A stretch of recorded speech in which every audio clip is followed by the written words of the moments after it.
Welcome back to CFB Cauldron Live. I'm Bubba Wagamuth, and thank you so much for tuning into our 12th episode tonight. I hope everyone had a great Thanksgiving and a great holiday weekend. So the regular season's over now, but we push forward, and now we are in conference championship mode. Big week this week. All 5 Power 5 conference championships are this weekend, 1 Friday, 4 Saturday. So we're going to be talking about all 5 of those games. We're going to be looking back at Ohio State and Michigan from last week. We did full game breakdown, so we're going to review our game breakdown, see how it went compared to the actual thing on the field, and we're also going to talk about our Week 13 bets. So let's get right into it, and we're actually going to start with the Ohio State-Michigan game breakdown. So these were my keys to the game heading into the game last week, and let's just run through them really quick. So for Michigan, I thought they had to control time of possession. They ranked 3rd in the country going into the game in time of possession. I thought they would just have to keep the ball out of Ohio State's hands, and they did not. They actually lost the time of possession battle, but they hit on my other 2 keys for the Wolverines. So they were able to limit the explosive plays. The only one that I can think of off the top of my head is the Marvin Harrison touchdown down the right sideline. Other than that, the Michigan did a great job of making Ohio State try to matriculate the ball down the field. They didn't let them get chunk plays.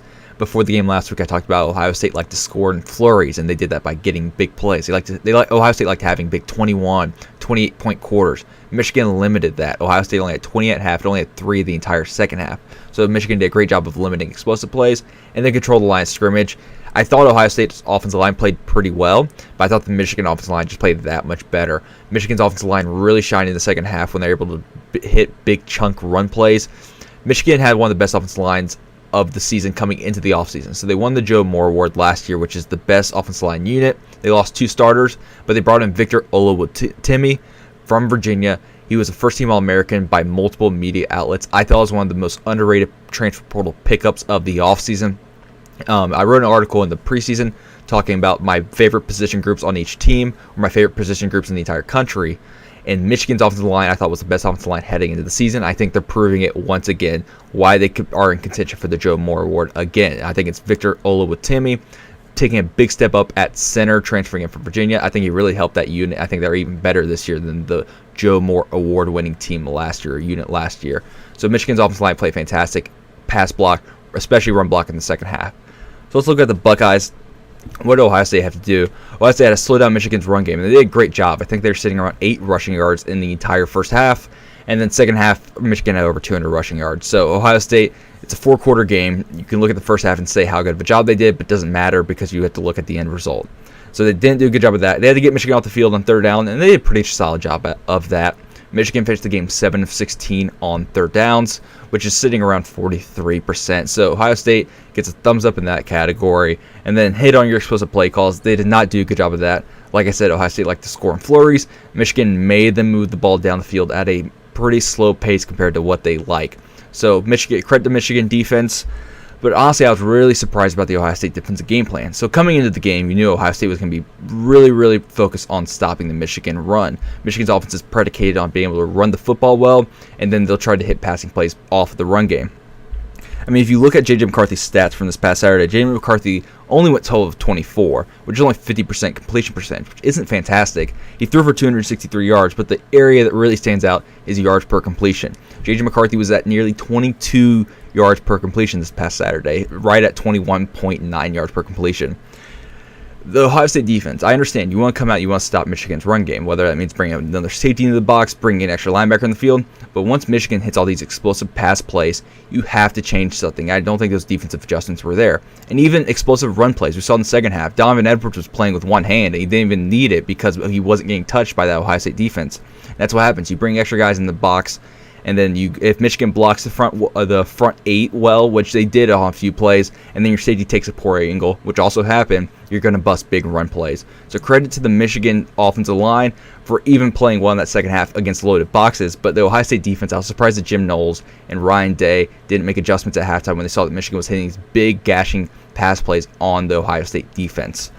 Going forward, I think there's going to be a few adjustments for this Ohio State offense, but we're not going to talk about that. We're going to focus on the defense just because, like I said, I thought Jim Knowles had a good, maybe a solid game plan, but once you get into the heat of battle, you have to make adjustments as a coaching staff. I don't think Ohio State was able to do that.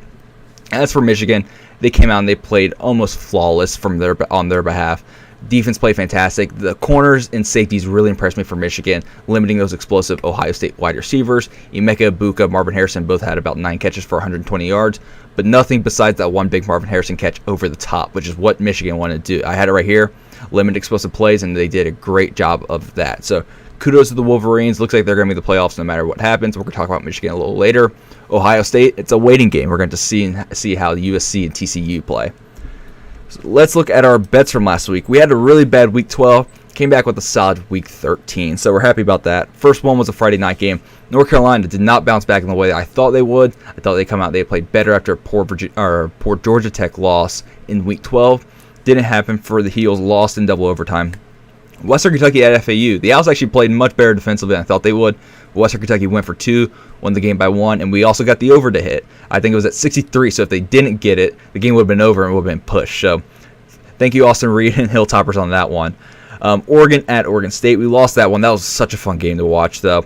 Iowa at TCU. TCU covered. TCU scored 62-65. I turned it off because it became a splattering in Fort Worth. It was pretty nasty, but TCU covered that number by themselves easily, which I was kind of expecting heading into the game. And then Washington. That was also a fun app. We had a great weekend of football. Just reflecting on it right now. Fantastic final regular season week. That Apple Cup was a lot of fun. I did fall asleep during the third quarter.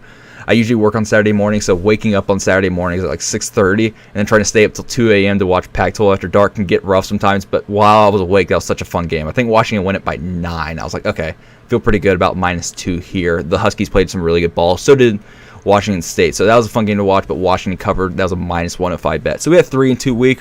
We'll take that all day, especially after the season that we've been having so far. So no bets this week. I'll probably get, I don't know what we'll do with bowl betting. We're definitely either going to post something on the website or talk about it in the live stream. So look forward to that.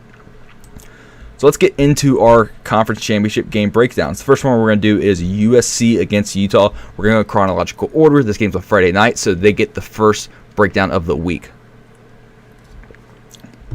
So the first 2 games we're going to break down, these teams already played each other. That's going to be USC and Utah, and then K-State versus TCU. The last 3 teams have not played each other, so that's a little bit more of a hypothetical. But we can go back and look at what these teams did in their first matchup. So what did each team do well in the first time they played? Well, USC ran the ball much better than Utah, which may surprise you if you didn't watch the game or didn't go back and watch the game, because you think Utah's this big physical ground and pound team. They're going to want to physically punish you up front, while USC is going to spread you out, use their athletes. USC ran the ball really well. They averaged 6.5 yards per carry to the Utes' 4.3 yards per carry. In the first matchup, Travis Dye led all USC rushers with 76 rushing yards. Another thing that makes this Pac-12 game interesting is both teams don't have their number 1 running backs from the first matchup. Travis Dye obviously ended his season got ended with a season-ending lower body injury, and then Tavion Thomas just declared for the NFL draft. His seasons also got finished early due to injury. So 2 running backs that led both their teams in rushing yards in this first matchup. Neither of them are playing. I think it probably helps the Trojans a little bit more, I would say, just because Austin Jones and Raleek Brown are very capable backups. But I think Utah also has some great backup running backs as well. So both teams were really efficient on first down. Both teams converted third downs at an over 50% clip in that first matchup. But Utah was 3 of 3 on fourth down, which is big because USC was 0 of 2. So those are 3 drives that Utah was able to continue, and that was 2 times that USC was not able to continue their drive. So though USC won the turnover battle on paper, sometimes turnover on downs act just like turnovers. You're giving the ball away to your opponent without punting. You're losing field position battles when you turn the ball over on downs. But yeah, USC won the battle on paper, the turnover battle on paper, but Utah, if you factor in turnovers on downs, did a much better job because Utah was 3 of 3 on fourth down, which is big for the Utes. Penalty-wise, USC committed 12 penalties for 93 yards, while Utah committed 5 for 42. No, this wasn't the best officiated game. I expect this next game to be much better, to be honest with you. Both teams were very evenly matched in the first matchup. You just watch it, and though they're very different stylistically, I think it's a great stylistic matchup. You have a USC team that runs the ball much better than people think they do, but USC, with all the athletes, all the glitz and glamour that come from Hollywood, and you have Utah, a developmental program. They're not going to recruit well. They're not going to be a flashy team, but they're going to get the job done. Both of these teams are very good football teams at the end of the day. They do it different ways, but they're both very good football teams. I think the biggest, you want to call it a breakout star, you want to call it impact performer, whatever you want to call it, was unanimous in the first matchup, which was Dalton Kincaid, the Utah tight end. Kincaid had 16 catches for 234 yards in the first matchup against USC. Why did Kincaid have such a big day?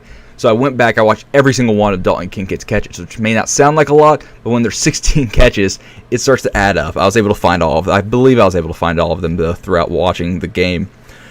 So the interesting thing with Kincaid catches, all of the Kincaid catches in the first matchup, were that Kincaid didn't run a lot of different route types. And what I mean by that is every single catch that I saw came off of either a boot, whether Kincaid was lined up as an H-back, lined up as a weak side tight end that leaked out after the play action, or he also called all of his passes off of stick pattern, tight end options, or go/seam. So there's only 4 different route types that Kincaid used to catch the football in the first matchup.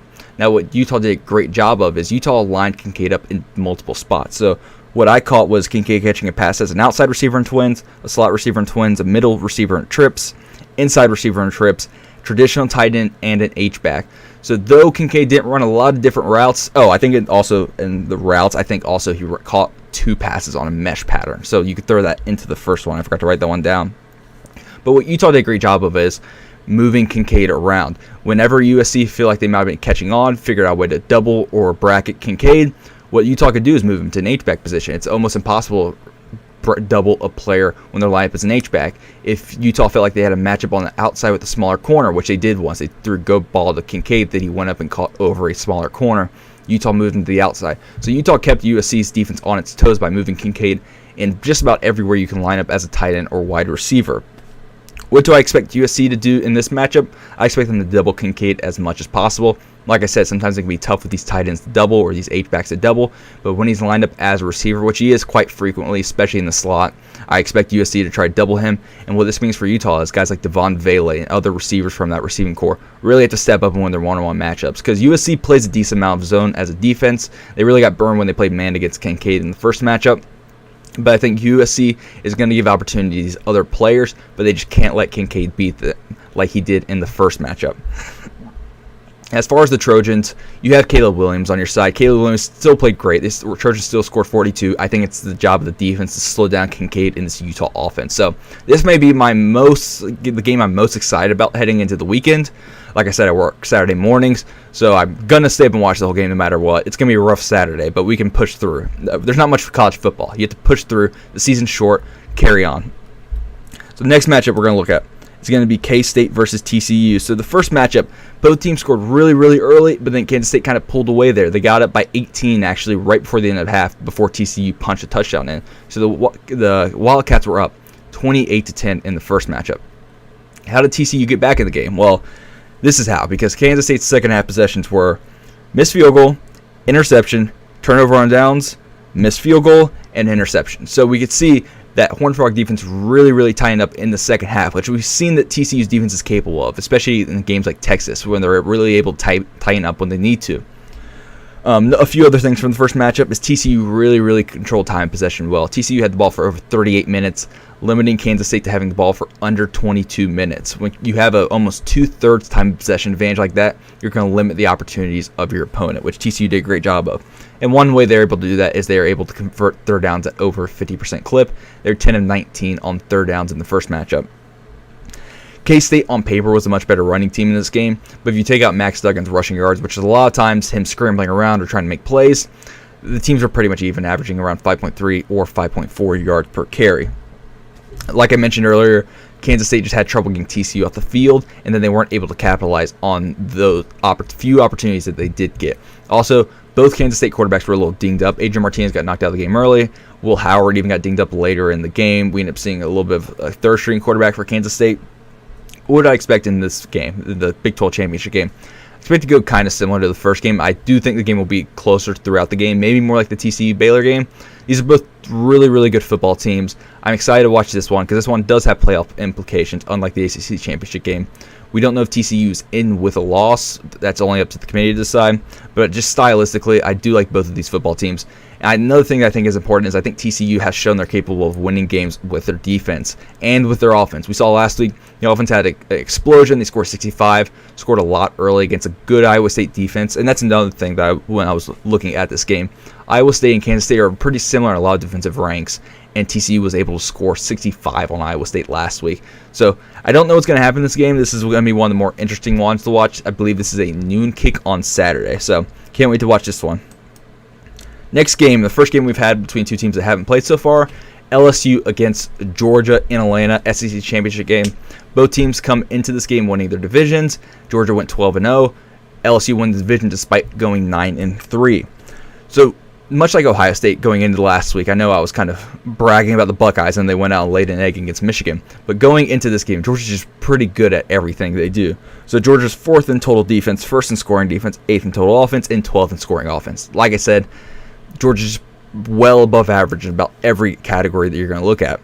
One of the most impressive things about this Georgia team is the team as a whole in the red zone. That means the offense and the defense. So the Georgia offense is 1st in red zone scoring rate at 97%, and the defense is 1st at defensive scoring rate, or not allowing opponents to score in the red zone, only allowing scores on 64% of red zone trips. So the offense scores just about every time they get into the red zone. The defense only allows 2/3 or every 2 out of 3 trips to the red zone to end in points for the offense. So that's an amazing rate on both sides of the football. I thought it was interesting that the defense and offense are number 1 in red zone offense/defense.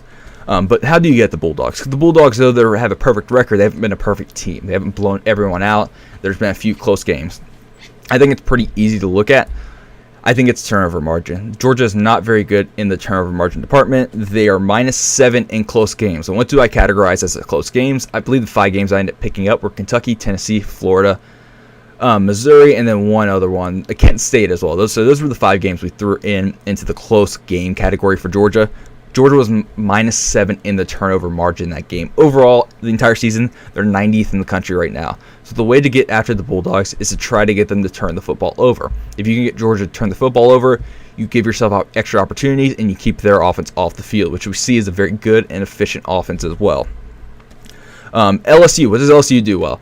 So LSU ranks 30th in the 30s in total defense, total offense, and scoring defense. So LSU is above average unit at about everything they do. You watch LSU, a lot of their offense is off of Jaden Daniels' legs. Whether it's a design quarterback run or an impromptu quarterback run, Jaden Daniels' legs are a weapon for this LSU offense.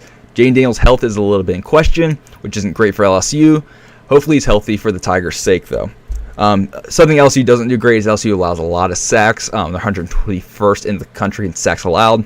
But on the flip side for the Tigers, though, Georgia isn't a defense that's going to try to sack the quarterback a lot. Georgia ranks 93rd in team sacks, and a lot of it is because of Georgia's style of defense. Their defensive goal is not to get quarterback sacks. What Georgia does is they're a very sound defensive unit along the defensive line. They're very gap responsible. Georgia's not going to want you to run the football because they're so gap responsible up front. And they also drop a lot of people in coverage. Even when Georgia blitzes, a lot of the times it's just a simulated pressure, which means they may walk 6 or 7 people up to the line of scrimmage, but they're still bringing 4. Now, which 4 is it? That's where they get their sacks. They try to confuse the offensive line to get sacks, bring a lot of twists, try to generate quarterback pressures, but they're still dropping 7 into coverage, which tells you that Georgia wants to limit explosive plays, keep the offense in front of them, and then also try to use the simulated pressures to get pressures on the quarterback or to get quarterback sacks. But as far as the Georgia defensive line, they're not a team that's just going to let the defensive ends fly upfield and try to get after the quarterback. They're going to be very gap responsible, and they're going to try to stop the run first. So if you're an LSU fan, that's a good thing because you don't want Jaden Daniels getting hit, especially when his health is put into question. So what's the recipe for an LSU upset? What's the game plan you want if you're LSU? So I was trying to find a game plan. I was trying to look through a game earlier in the season and see how did this team play Georgia. And you immediately go to the Missouri game because Missouri only lost the game by 4 and they're up by a vast majority of the game. It's a really, really weird game. I remember watching it. But if you look back at the box score, you look back at the play-by-play, you look back at the team statistics, it's even crazier because Georgia had nearly 200 more total yards than Missouri. Georgia had over 100 passing yards more than Missouri. Georgia had more than 50 rushing yards than Missouri. Georgia dominated Missouri in every statistical category. But if you watch the game, you knew that the Tigers picked up just enough first downs. They were able to move the ball just far enough to get 3 on the field, or to get 3 on the scoreboard. And the way they did that isn't by converting third downs. They only converted 3 or 4 third downs the entire game. They're able just to get the ball moving on early downs, and then also bombing 50-yard kicks always helps you get points on the board. But basically, for LSU, you just want to make this game ugly. You don't want Georgia to come out and steamroll. you like they did against Tennessee early in the game, like they did against Oregon, like they did against South Carolina. You want to come out and you want to make the game ugly. You don't want the Bulldogs to get comfortable. And then it's college football. You never know what can happen. I mean, look at South Carolina. South Carolina's offense was absolutely anemic the first few, not even the first few weeks, about the first 10 weeks of the season. And then they found life suddenly in the last 2 weeks. So you never know. It's college football. I don't think it's going to happen just because of the way both these teams play. Also, like I mentioned earlier, I think Jaden Daniels' legs are huge in this game. If he's not able to go, or if he's not as effective as he was when he was fully healthy, I think that really hurts the Tigers. But it's a crazy sport. That's why we all watch. I'm looking forward to this game. Don't expect there to be an upset, but there would absolutely be crazier things that would have happened if there is. Let's move on to the Big Ten Championship game now. Purdue versus Michigan. We finally got an answer to who is going to win the Big Ten West. It seems like every single team was trying to lose it, but the Boilermakers end up coming out on top. So Purdue is a really difficult team to figure out. And what I mean by that is Purdue's losses and their wins don't really have any certain rhyme or reason to them. Purdue doesn't do anything spectacularly well in their wins as opposed to their losses. You go back, you look at their loss against Iowa. Iowa's one of the worst rushing offenses in the entire country. Iowa didn't run the ball great against Purdue, but Purdue still lost the game. Iowa scored 24, which is a lot for the Hawkeyes if you know. Also, the Wisconsin game. Wisconsin was able to put up 35 against Purdue. That Wisconsin offense isn't very good. They're a slightly above average run team in yards per game, but they're not overall a great running offense, and they're still able to beat Purdue. They lost to Syracuse earlier in the year. They lost to Penn State, who's also not a good rushing team. There's nothing particular that means that Purdue does and wins as opposed to their losses that really stands out to you, which is what makes the Boilermakers a really weird team. They rank in the 30s and the 40s in total defense and scoring defense. And then their offensive identity is a team that wants to throw the football a lot, but they're not very good at it. And what I mean by that is they're 71st in the country in passing efficiency, but they are 21st in pass yards per game, which if you listen to sounds like a really good number, but when you look deeper at it, Purdue has attempted 494 passes this season. That is 26 less than Washington, who leads the country in pass yards per game. But Washington averages nearly 100 yards more per game in passing yards, which really averages out to Purdue only throwing 26 times less than Washington, but Washington getting nearly 1,200 yards more throughout the season.